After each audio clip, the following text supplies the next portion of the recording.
Hi, everybody. Had some really insightful questions from Chairman Wu and colleagues. So I'd just like to share my thoughts and responses with you. The first question very much focused on, again, that difference between ESG and impact management, but with a specific focus about the difference between ESG investing and impact investing.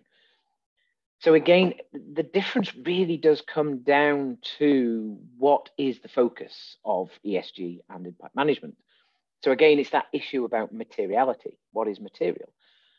So from the perspective of ESG reporting and therefore ESG investing, the focus of materiality is very much on that single level of materiality, if you like, very much about what are the material issues that could affect the financial performance of an organization, that financial value of an enterprise.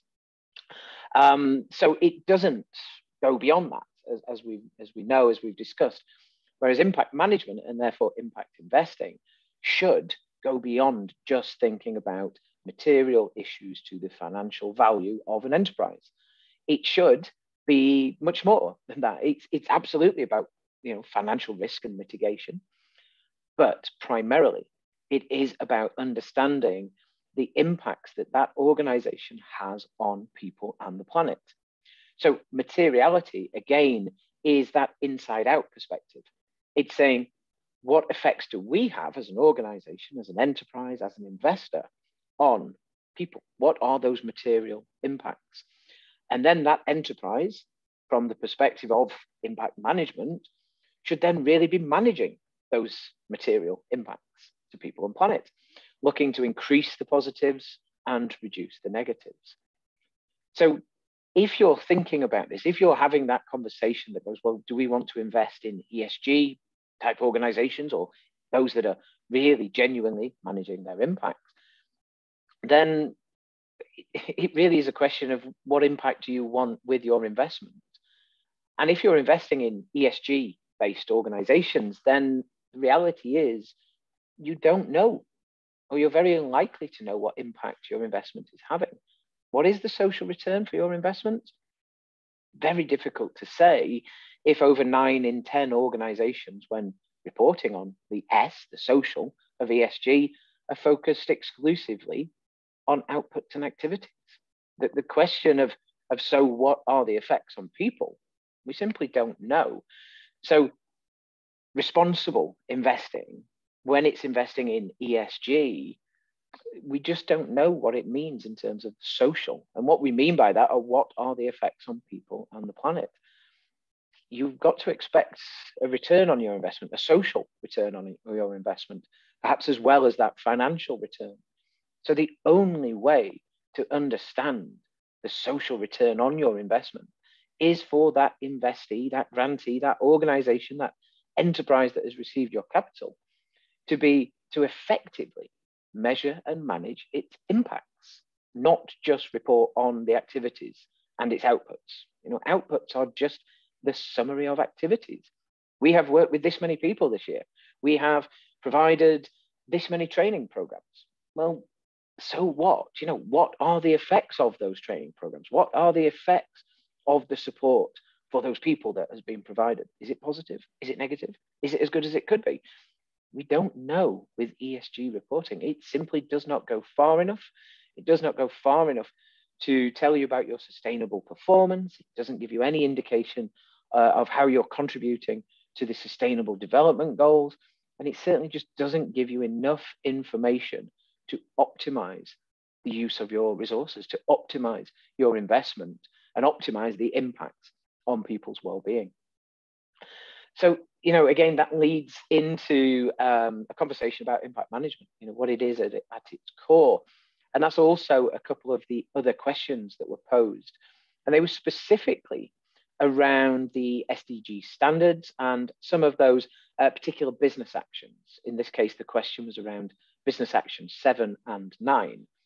And business action 7 is very much about developing and implementing the management approaches, the systems that are required to collect and analyze evidence, to inform and influence decision making. And the question was, well, which framework, which methodology would we recommend for that?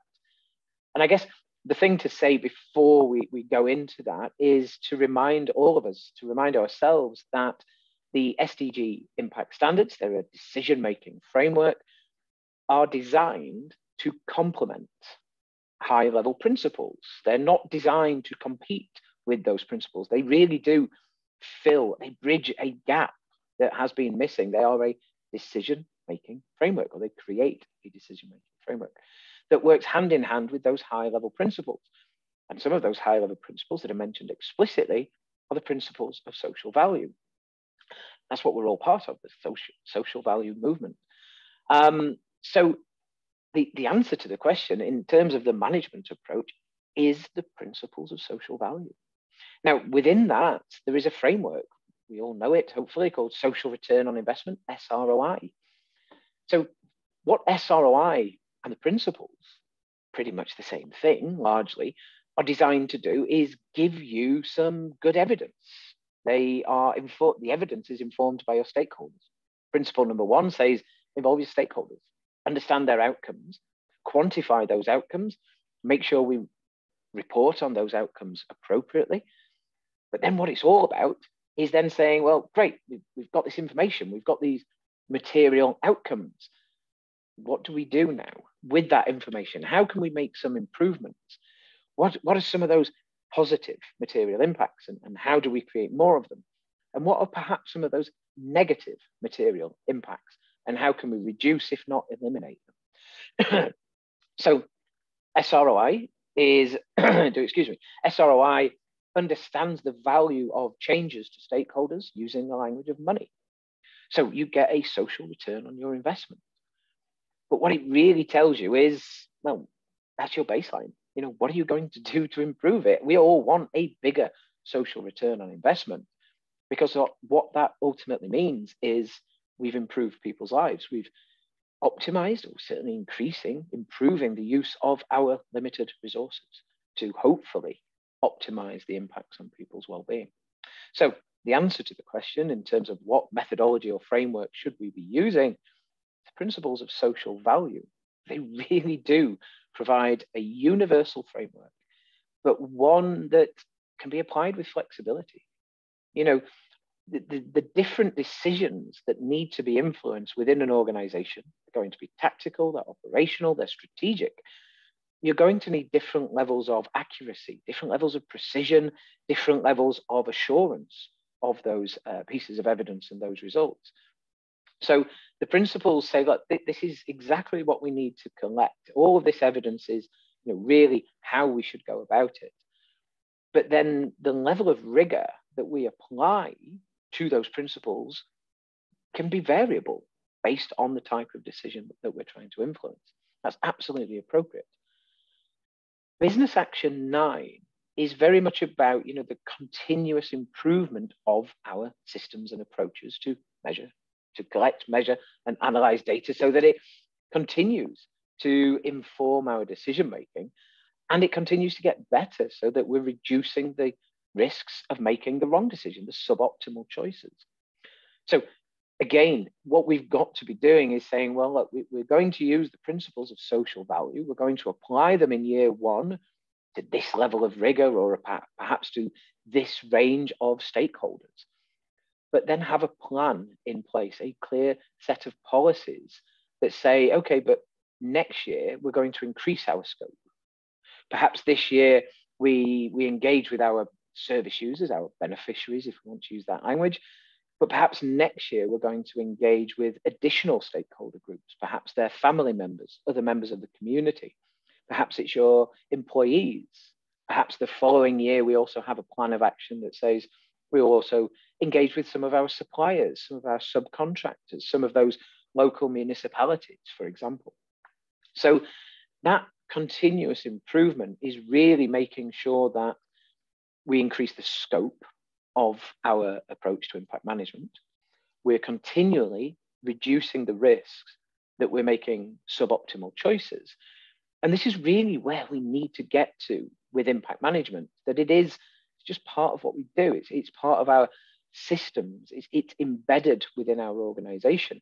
It's not going to happen overnight. The standards, the social value standards and the SDG standards are very aspirational. And we need to get there as quickly as possible. But in reality, we're not going to be perfect forever. But in year one, we need to say, well, this is the scope that we can do. This is ambitious. It's not just something that's easy to do, it's ambitious. But we will continue to improve that over time. And again, the principles of social value really will help you do that. We're working internally at SVI to do this ourselves. We work with a number of organizations who have done this. And the systems that you need can really be integrated into your current systems. Microsoft Excel can do a lot of the work that you need it to do. It can be embedded within your CRM, your customer relationship systems.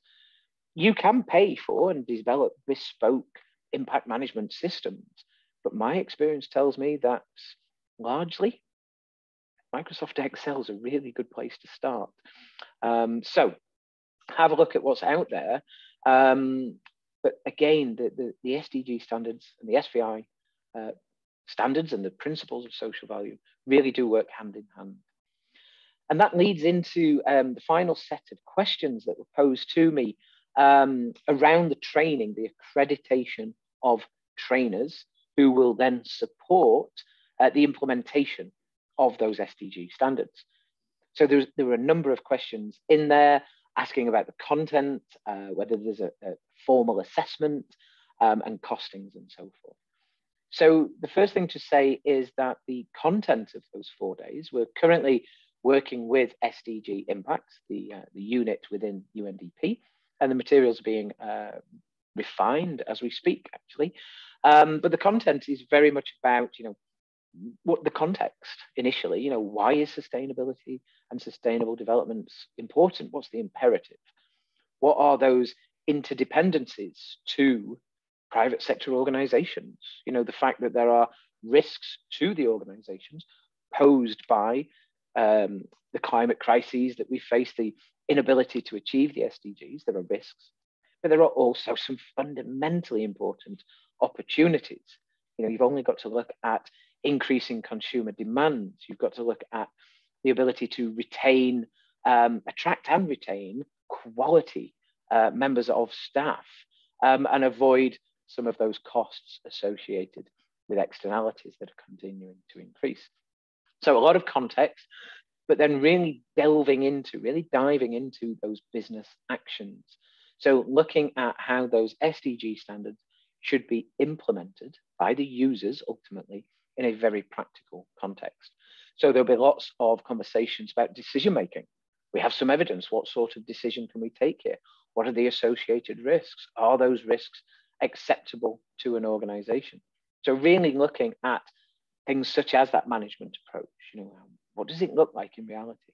Thinking about strategy, setting those impact goals, what it means to be transparent, ensuring that we are open, we are open and honest to all stakeholders, to policy level decision makers, to investors, to internal decision makers, and of course those stakeholders affected, so that we're transparent, so that all decisions are informed. So what does that mean in practice? So the 4 days, and it's split over about half day each day. It's not 4 full days.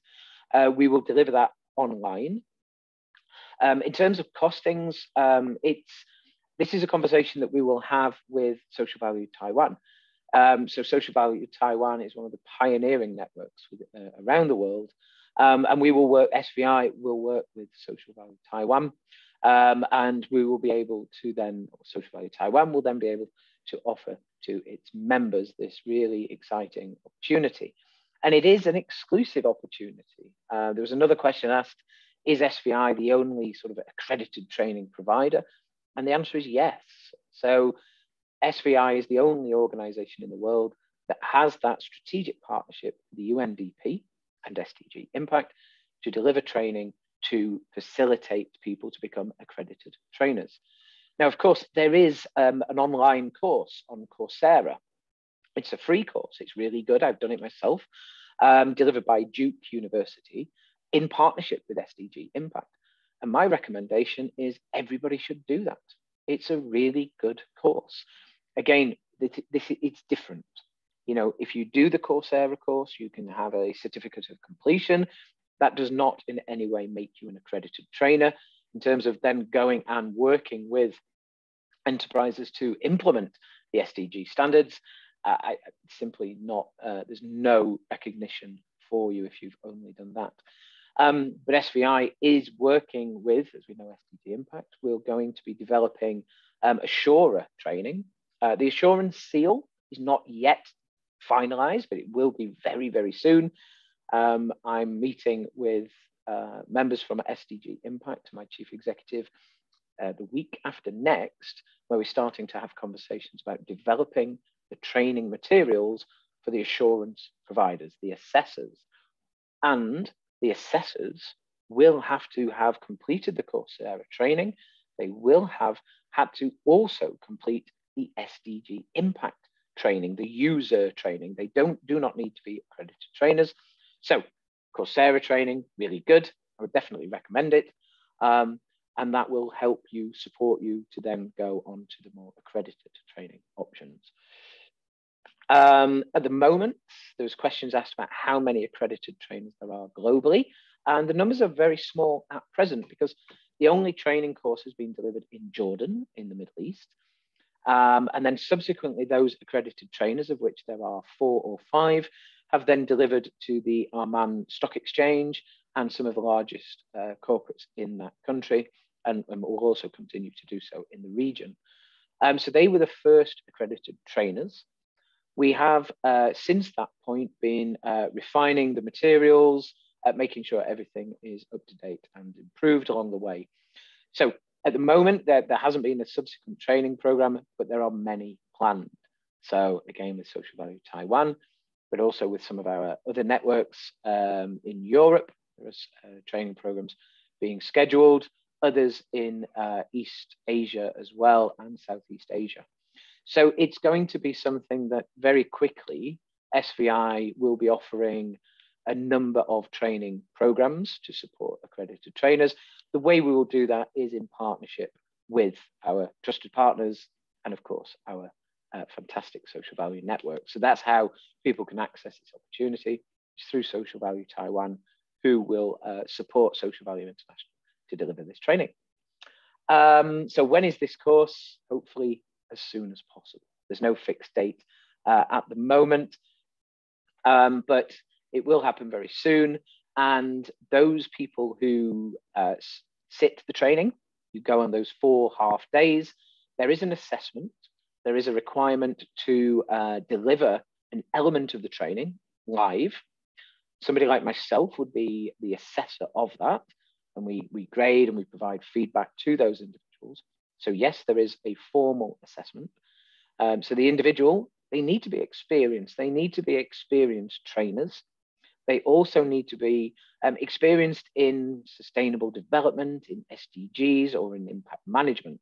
This is definitely not a 101 course. It is high level. We are working with highly experienced individuals around the world who can then rapidly facilitate the implementation of the standards. So quite an intensive program, but one that is incredibly rewarding as well. And all of those people who become accredited trainers will receive certification to recognize that.